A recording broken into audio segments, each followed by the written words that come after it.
Well, the list is very, very long. And if I were to really have to filter the top two or three for me, I'd say number one is freedom with a capital F. Freedom from the noise in my head, the constant planning, the conflict. It's freedom from all of that. So there's the kind of mental space that freedom creates, and then obviously the physical space that sobriety creates, because now I've put down my bottle and my glass, it means I have more time to explore the world around me. And so I now have done just that. And I have so much more time to venture out and be curious again. So I'd say number one would be freedom, physical and mental. And then the second one I'd say is connection. And I mean that on so many different levels. I mean that in terms of connection being really connected, not connected with the source in the sea. I mean with a big C, with my family, with my friends, with just people I've never met before. I connect on a very different level, a very profound level, and a very loving level, actually, rather than a dismissive level. I actually am interested in people and I want to spend time with you, and I do ask questions because I actually do want to hear the answers. And automatically you make really great relationships and more meaningful relationships that way. So those are the two biggies for me. 1 year in. Fantastic, fantastic. Yeah, I think it makes life simpler when you talk about the freedom. It makes life simpler and richer. So, yes, well, we're both big fans of sobriety, aren't we? Oh, yeah. So, building on connection, let's talk about Bali, shall we? You've just returned from a retreat in Bali, a sobriety retreat. Can I ask you why you signed up for that? What Absolutely tempted you? So I quit drinking on the 1st of September 23. I was about 1 month in. I had a sober coach at the time, as well as all the other safeguard tools all around me and protect me. One of them was a sober coach. And I remember her talking about accountability. And she said to me, it's a really good idea to have things in place to look forward to where you are accountable. So say at the end of this week, you will report back to X, Y, and Z and say, I've achieved a week's sobriety. In our case, it's the WhatsApp groups. We're accountable to each other. We're accountable to our family. We're also accountable to ourselves. But she said, try and look beyond the day. Try and look beyond the week. Try and look further. So I thought, how much further? What about your first anniversary? To me, that was a long way away. And I thought, woof, okay, yeah. So how might that look for me? She gave some ideas about the kind of things that people commit to a year down the line. And she dropped the seed that very often people will do something that's really out of their comfort zone and go abroad and meet with like-minded women in the same boat and look forward to something like that together. So as I love travel and I love meeting people, I thought, right, this is going to be it. I'd never done one before. It must be amazing because it's everything that I like. Foreign islands, just a bunch of fabulous women, yoga, Pilates, exploring, eating well. So I signed up and that was that. No looking back. Fantastic. And did it live up to your expectations? Oh, 1,000 times more. The good thing about booking it 10 months ahead is you have all that time to research, you have all that time to get excited, you have all that time to reach out to everybody because you already start an informal network of the WhatsApp groups. It's not like we all turned up on day one and went, oh, who are you? I'm Helene. No, we already have some kind of bond and sharing funny tips and we all introduce ourselves. So you're not actually going in cold. And so I arrived there and the island is beyond incredible. I've been to a few tropical islands from the Caribbean down to the Indian Ocean, and Bali in Asia is just another dimension of beauty. it ticks all the boxes. It exceeded my expectations in terms of what the island had to offer. And then the retreat itself was magical, cocooning, indulgent, but in the nicest possible way. And it just cements one's sobriety to the point where you think, yeah, I'm doing this again in a year's time. This is me done. Objective set. Awesome. Yes, absolutely. So take us through a typical day from when you wake up. What time do you wake up? What happens when you wake up? Well, incredibly, day one, I thought I'm going to be suffering from jet lag. I arrived on the day the retreat started. I was buzzing all day. I went to bed at normal time. Slept through the night because it works very well for me on that time zone. So no jet lag. So that's the first thing to note. You will not be punished by jet lag for 2 or 3 days because you just get into a really nice rhythm. So day 1, 2, 3, 4, 5, 6, 7 pretty much had the same kind of lovely routine. So you wake up in the morning, nice and early, about 7-ish, and you might hear some cockerels or some interesting wildlife in the gardens. So they will wake you up, and then you just stick your head outside and you think, which pool shall I have my early morning dip in this morning? Decisions. Decisions before my lovely breakfast. So you go for a little wander and go and explore the wildlife and have a little pot around the gardens, and then you have a dip, come back, change, and you have the option to have your breakfast before the yoga or after. I prefer to do my yoga first. So I held off on the breakfast. I did the yoga for an hour, which is in this beautiful kind of wooden, it's called 𝐬𝐮𝐬𝐫𝐽𝐻. And you have the views overlooking the gardens and the breeze coming through. You just chill out, center yourself for the day. And then you float over to breakfast because that's normally served to about 9 or 10. So you could take it whenever you like. This beautiful buffet of fresh fruits. I mean, fruit you've never seen before in your life. It's absolutely wonderful. And then you can have cooked breakfast, cold breakfast, fruit, as much or as little as you like. Coffee in abundance. And everybody kind of congregates as and when they're ready to get up. We all congregate and it's all very lovely. It sets up for the day. Then, typical post-breakfast will be back to the room, change again, get your gear, and there's normally a morning activity. So in our package, there will be obviously a choice of things on each day. Kind of thing that we did, we visited temples, waterfalls, the beach, a wildlife sanctuary, snorkeling, climbing, sunset, all sorts of different things. So we have got most of these in our package as well. So you do morning activity. Some of those will run over lunch. Some of those will end just before lunch. Lunch is free format. You can either go into town and go and venture out into Ubud or come back, or you can just eat. And it is very, very affordable, the food, and it really is scrumptious, healthy stuff. After lunch, you might want to nap. You might want to just have a chill out. You might want to go and have a swim. And then normally, mid-afternoon, there is a sharing circle or a little workshop. Each day there will be something, a different theme to explore as a group.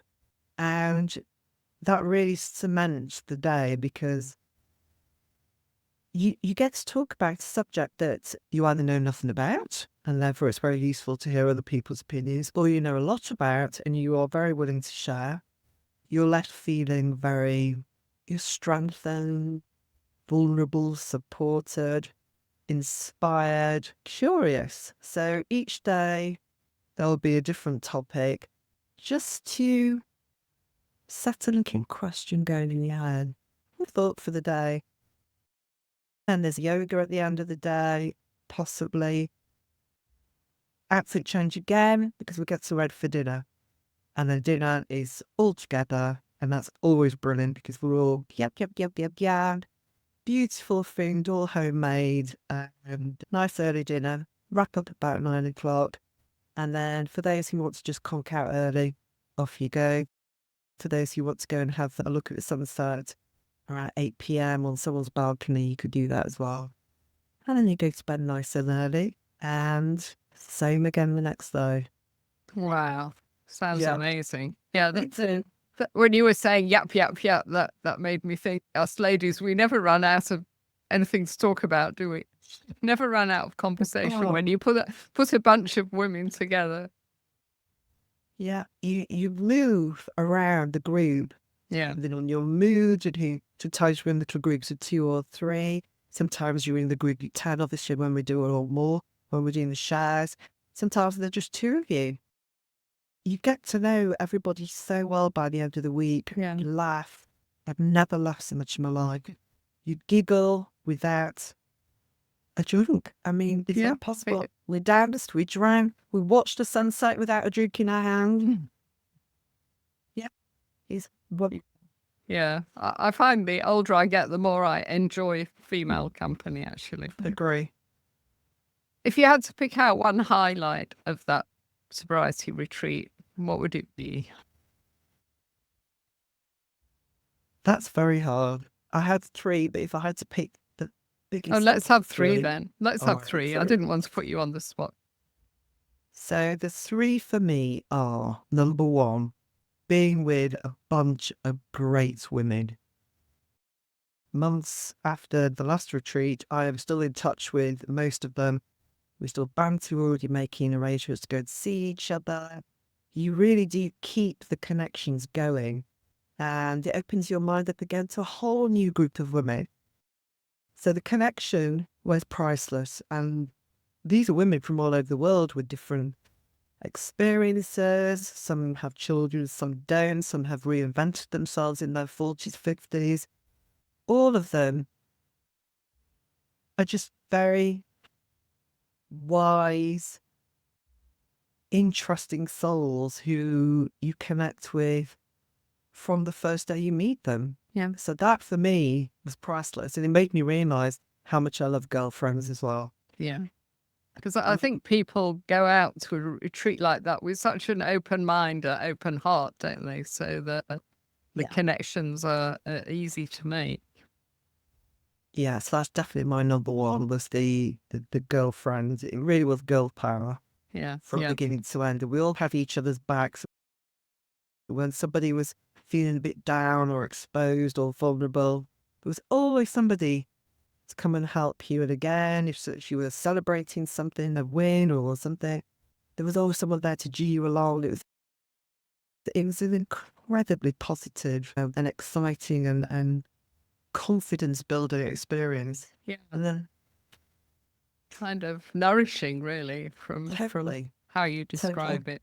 And so different from, well, I don't know about you, but when I used to come home from my traditional drinking holidays, I was exhausted.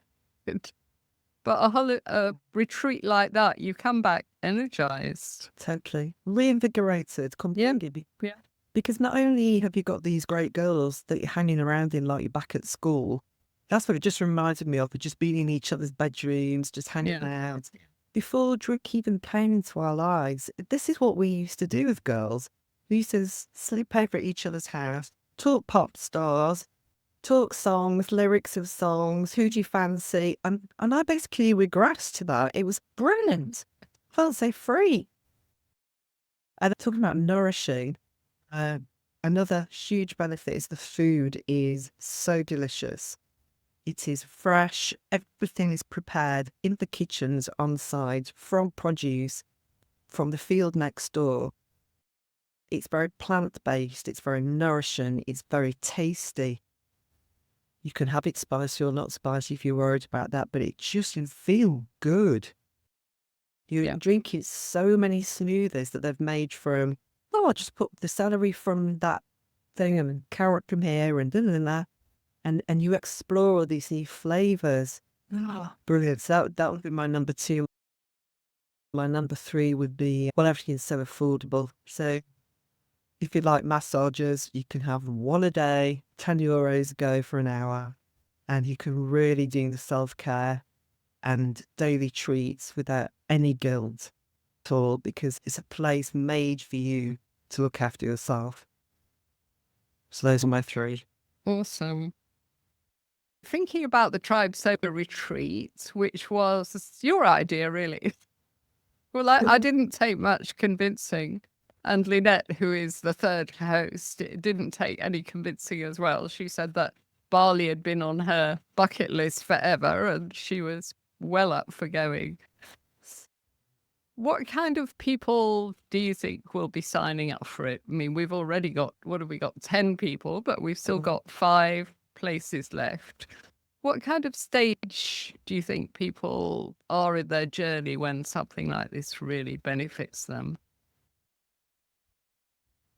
Very good question, because number one, being female is the number one criteria, and number two is being sober. Now, I don't mean sober for 5 years to qualify. I mean sober and having had a good amount of time under your belt. So say minimum 2-3 months when you sign up. By the time you get there, of course, you've got a much longer stretch. But I would say to really benefit, so that you're not just thinking about, got to go through tomorrow, got to get through the day after, you can really start to open up, and you put those kind of daily cravings to one side, and you can start to really examine and explore bigger things. So I think this would be a great benefit to ladies who don't get much time on their own at home, who are overwhelmed with life, whether that's family life, whether that's a partner in your ear, whether it's kids screaming all over you and dogs and commitments and work and everything. This is really for somebody who is saying, listen, I've succeeded in my sobriety and this is my just reward. Yeah. Reward for being a great mum, reward for being a great worker, reward for keeping the house running, reward for keeping my cool, and on top of all of that, the reward for staying sober. It is a just reward. And so I would say, a woman, age doesn't matter, a bit of sobriety, and with a huge open mind to say, I am here to just relax and go with the flow. So open mind. Yeah, I love what you say about the reward. And I also think that not only is it a reward, but it can be such an incentive. Because if somebody signs up for our retreat now, what are we talking about? It's 10 months away. Isn't that going to keep you on track? The thought of by the time I go there, I'll be a year alcohol free. So Well, it's a that's great incentive. That's how I did it. Yeah. I thought, set the goal in a year's time. There's too much to lose. For me, it was, there's too much to lose. That's my accountability. The longer term accountability, it's a fantastic carrot, because it's, well, all you have to do is go online and just see what's waiting for you. It's phenomenal. It's well worth the wait. And what about people that are going through what we both went through, Ellen, the, as I call it, the early sobriety blues, you know, that real flat feeling when you're sometimes about 6 months sober and you start to think, oh, well, am I going to feel like this for the rest of my life? This is a bit dull. My drinking buddies don't talk to me anymore. My husband says, when are you going to stop doing that non-drinking thing? When you just get a bit stuck in your sobriety, because most people do. Is it going to work well for someone like that? Well, it's got to be better than being stuck in it, going in somewhere like that, because it breaks the mold. It just breaks the pattern and the routine and the loop that's going on in your head. My blues period was, I'd say, 2 or 3 months, around 6 to 9 months into sobriety. And if somebody had taken me away and have deposited me somewhere else, that would just really just broken the cycle of the loop and got me to think things through in a different way. So it's mindset, a lot of this. Obviously, we can't all afford to physically remove ourselves from a situation to change our mindset. But if you are in that period whilst you're at the retreat, then that's going to do it instantly, change your mindset. If you're in it now and you're aspiring down the line to go on a retreat, then not only is it the incentive and the carrot, but also you can start to think, I only have to push through this for another 10, 9, 8, 7, 6 months. I know we have to sit with the feelings and we have to be patient. But if you know that there's light at the end of the tunnel, it just makes it that bit more bearable. So, yeah, the blues is a very necessary part. Well, for me, it was necessary because it meant I had to face up some hard truths, big emotions that I used to drink on, and I had to unpick all of those, and it took me a very painful 4 months to do that. You have to do it. You have to do it wherever you are. If you're lucky enough to be in Bali to do that, well, good for you. I wasn't. I was stuck in a rainy house, head down, just dealing with it. But I definitely know that there was that light meant Yeah. something to aim for. Yeah, I think it's our brain recalibrating, because I relied on alcohol to make me feel good for 40 years. And then I stopped. So my brain was, what is going on here? Things had to change. I had to work out how to feel good naturally. And that takes exploration, and that takes finding projects that light us up. On our retreat, we're going to have coaches, because the 3 hosts are all qualified coaches.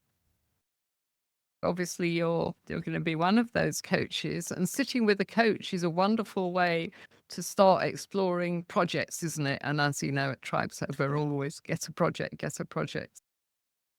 So for anyone listening to this that doesn't quite understand what coaching is, can you describe it for us? Yeah, sure. So coaching is a conversation that the coach has with the coachee or the clients. And it's a very safe space in which that conversation can happen, where you explore together your current reality, what's going on for you right now, where would you like to be, what are some of those stumbling blocks to get you where you would like to be. And together you work out a plan to overcome any limiting beliefs you might have to get you to where you want to be. But it's also working out how you might do it. What are some of the options? How do we change our mindset to align with where you want to go? It's in a very safe space. So it's the first time, probably, where you'll actually be listened to fully. And whilst the coach will never go, okay, so I've listened to what you said, and I think you should do X, Y, and Z. The coach will never do that. The coach is there to tease out the answers from you, because the answers are in there, in your body, just waiting to come out and to be cajoled out. Nor is it like therapy where you deep dive into the past and you bring up all sorts of trauma work and all of that. It's not that. You may need to go into the past briefly to understand why you might have a fear of X, Y, or Z, but nothing more than that. So it's very much a forward thinking, forward focused, solution based kind of discussion, and it is immensely useful. Yeah, coaching is brilliant. I think your coach is your thinking partner, really. And one of the things you just said then about coaching that has always struck me, you've got somebody there listening to you actively for a whole hour. How often does that happen in our real life? I don't know about you, but my husband doesn't listen to me actively for an hour at a time, and my son certainly doesn't, and my friends, probably some of my girlfriends would. But it's so powerful, because having that kind of listening, something magic happens and you come out with ideas and things that... Yeah, it's very creative. Yeah. And to add to that as well, if I were to spend an hour talking to, say, my husband and my girlfriends, they'll all be throwing their views. Yeah, because we do. You should do that and you should do that. Whereas in a coaching partnership, you're being listened to, and at no point will the coach say, not sure that was the right thing to do, or maybe you should do it like this. Absolutely not. It's encouraging you to find what you're comfortable with and where you want to go. That's the power of coaching as well. Yeah. I mean, as a coach, we don't fix people, but we maybe enable them to fix themselves. Yeah. Awesome. Let's think about some reservations that people have got. Even within our community, we've got people that one day I'm coming, the next day, no, not sure. I'm going to be devil's advocate now, and I'm going to throw some reservations at you, some ones that I've heard, and the other ones I'm making them up. But let's have some fun with these. So let's pick up the classic one, shall we? It's too expensive. Oh, that's easy. Okay, right. So this is not even, I'm not even going to give time to this. Just think of the amount of money you spend in a year on your alcohol intake. Divvy it up, write it down, shock yourself, then compare it to what you get for the £2,000 or just under on a trip of a lifetime. Compare the two. And I'm sorry, you just exchange one for the other. And between now and next October, it would not surprise me if you were roughly around the same numbers. So the trick is, you save your drink money into a little pot or a bank account. It's like a savings account for your self-treat. Yeah, it's a no-brainer. Yeah, and we've got people that are doing that, haven't we? We've got Jan, who's got a Bali bank account, and every month so much goes into that account, and she's nailing it. Here's another one. Oh, I've never traveled that far before. It's so far away. I don't even like traveling that much. What would you say to them? I really understand that, actually, because it is a scary long way. And if you don't live in Asia or Australia, it's a nice close hop for Australia, isn't it? So the way to get around that is pretty easy. You book a flight that goes overnight. So say your flight is 10 hours long. You make sure that your flight is overnight, of which 6 or 7 hours you will be asleep. So your actual awake time is 3 hours. So you've got your food, you've got your films, you've got your knitting, the neighbours chat to, and before you know it, you've arrived at the other side. And you don't waste any time because you've done it overnight. I really encourage that. So it's a long way. It has to be a long way to be so different. And this is what we're aiming for. We're aiming for the most far apart kind of living and lifestyle from what you know. We're trying to break with what you know. And you have to go far for that. So that is the trade-off. But if you travel overnight, the time goes very quickly and suddenly you wake up in 2 hours' time you've landed. Boom. Exactly. We've got people already booked that are coming from South Africa, UK, Europe, US.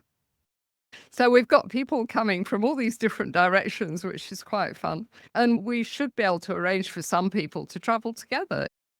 I think already somebody from the Midlands in UK, I heard her talking to someone else about maybe getting the same flight from London. Yes. So that's also a fun way to travel, isn't it? Okay, here's another one. Well, I've got a very senior job and I'm far too busy to take the time off. The whole place will collapse without me. Okay. Now, that is legitimate as well, because I used to have this when I was Mrs. Corporate. Just don't have time. Just don't have the time. What are they going to do without me in the office? Exactly. If I leave, someone's going to take my place. That was the bit I was aware of. Anyway, so I really understand that. All I can say is, you have to carve out time for yourself. It's just one of those kind of rituals, practices, habits that we need to start doing more and more of in our sobriety, is putting up those boundaries. One of those boundaries is carving out time where you are in control of your own time. Now, I understand that there'll be many demands on our time, the children, the husband, the family. But of that limited bundle of time, you can definitely allocate a portion, and for goodness sake, 1 week in 1 year or more if not that big a deal. So plan, put it in the diary, start to warn everybody around you. If you're worried about work, you've put everything in place so that it's robust and there's no excuse why the shop won't carry on without you. Yes. Don't stay connected with the shop while you're in Bali, please. We don't want people doing work emails, do we? Nope. No, Wi-Fi free zone. Oh. Here's another one from the 1950s. My husband won't let me. I love this. Something my mum would say. I was still does actually. Okay, so my answer to that is pretty brutal.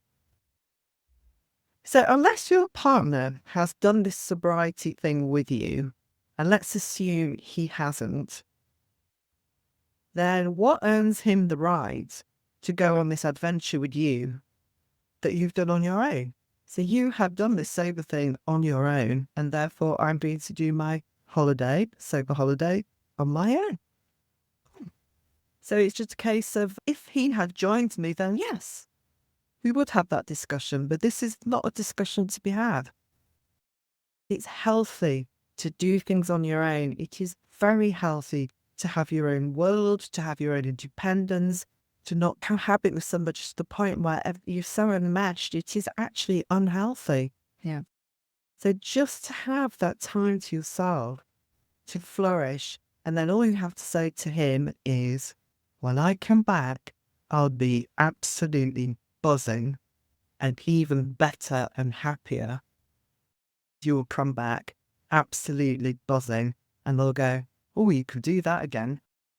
I remember Jan actually coming back from the Swiss one at my house, and her husband was very skeptical. She comes back full of it. Then we did this and then we did that. I'm so excited that to sell him the idea of going to Bali would have been a lot easier, because he thought, I liked the Jan who came back from that first one. She clearly enjoyed it. She got a lot of energy from that. Go girl. I was just breaking the cycle. Yeah, very interesting point, because it's very easy for couples, I think, to get in that rut where they do everything together. And if you are in that place, this might take a bit of courage and a bit of discussion to negotiate for that time apart. But it could, as you say, really refresh and rejuvenate your marriage. So many advantages there. And here's another one. I've got small children. How are they going to manage without me? I've never been away from them. Okay, so I've definitely been there. My children are a bit older now, and I use that as an excuse so many times. And note I said excuse because it's not the children who are going to miss you. I think it's you who's going to miss them. So I would use this excuse over and over because I was worried that maybe my mum wouldn't look after them quite as well as I do, and she'll forget how to pack the lunches.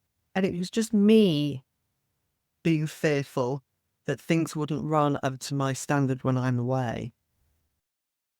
In fact, the second you're out the door, they have a whale of a time. It is good for kids to have a grandma, an auntie, a babysitter, husband, partner, whoever, to look after them, because it just gives them a different idea of how to do a week. But when you come back, they'll go, and Daddy said that we could watch television with our white cheese sandwiches in front of the television, and you just have to go zip. Okay? It's good for them, and it's good for you. So that's the first thing. And then the second thing, of course, is you have enough time to plan and to put babysitters in place. We have a long time, so you can ask around, almost interview everyone around you, who is the best person you could take for kids and how that will work. I really understand that. It's a real fear, but it's all the more liberating when you get to Bali knowing that you've done it and they were fine. And what about me? I've got 3 teenagers. They're going to run wild without me. Teenagers, bigger kids, bigger problems. Yeah, so the fear there is obviously they're going to have parties, not get up for school, eat noodles every day, eat all the kind of teen trash stuff. In that case, you need to have a responsible adult at the house. I mean, I would not feel comfortable if I didn't have an adult in the home to make sure that they actually did what they were supposed to do.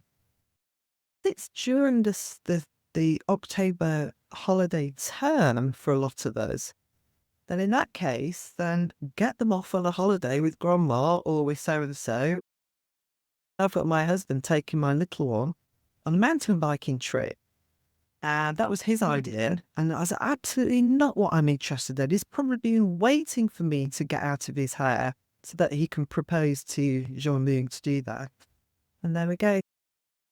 So you just kind of drop some little hints at your other half about how they might like to spend the week with their children, doing more, I don't know, things that you don't like to do. I don't know, water park, whatever.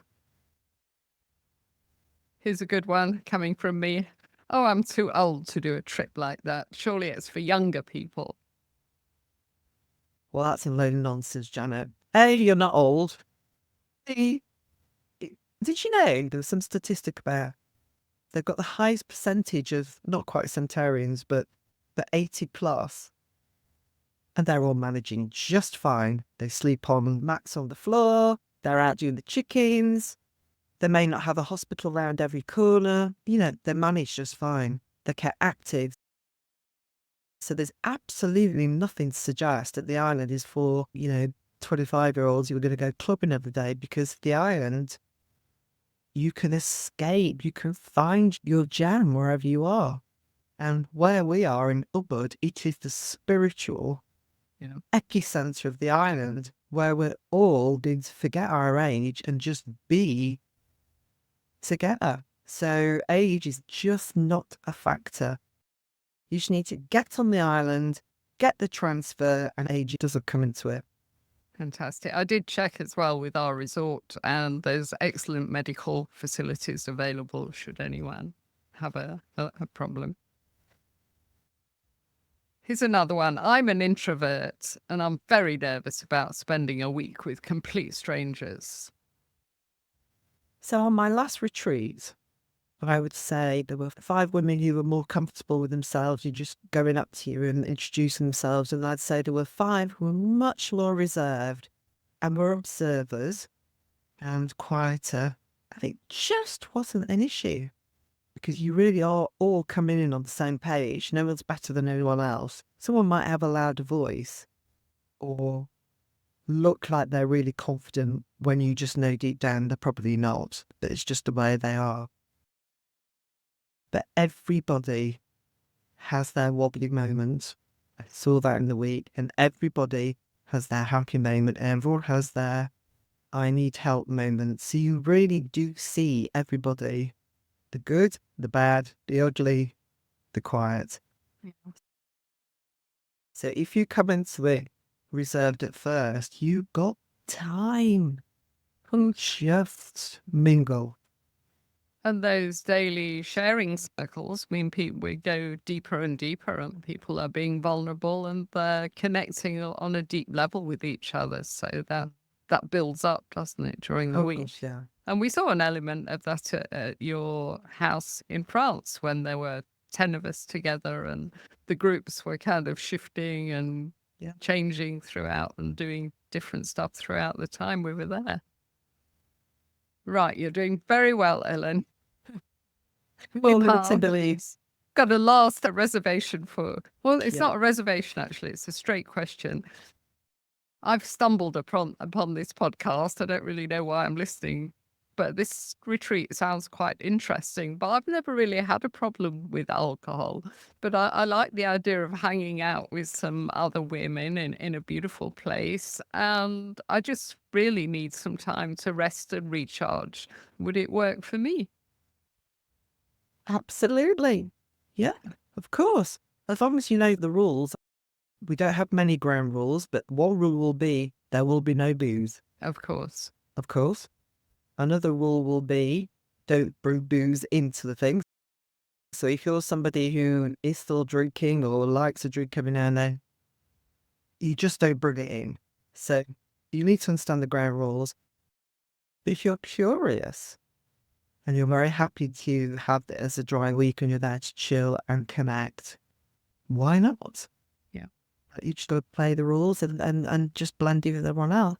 Because, of course, dependency on alcohol, in my view, is the same cycle of thinking as dependence on a drug, vaping, shopping, sex, etc., etc. So whether you come to the table with drink was my issue, you might come in with, say, drink is a bit of an issue, but I'd say the one that really is more than that is I just can't seem to kick the marijuana. You will find from the discussions that it's very similar thoughts, circles, conflict, decision, all this kind of thing is very, very similar. So it's going to be immensely helpful as well. Yeah, absolutely. So perfect for the sober curious. Any last words before I unplug you, Helene?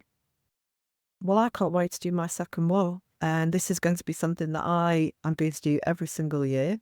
There's nothing nicer than going away to a southern place in October if you're in Europe or North America, because the sun, just that alone is, you've got more vitamin D to power you up throughout the whole of winter, plus the great company, then the nourishing food, the loads of sleep, the cheap massages, and the laughs we're going to have. I mean, you go for a week, the benefits last for 6 months until your summer comes. So it's brilliant on all levels. And of course, it secures my sobriety for another year. So this is something I have set in place every year for me as a cycle. So last October was my kind of baseline to see how I evolve year after year. And half of me is thinking, oh God, I could say my glass is half empty if I was saying, oh, how much I've aged year on year. But I don't think I will. I think I'll go, do you remember that first time I went, and look at me now 3 years down the line, look how much more I'm doing, look how many fractions I've got. And, I'm fitter, I'm healthier, I'm more aware of this, more conscious of this, and retrained in this. You start to see the world in a more positive light.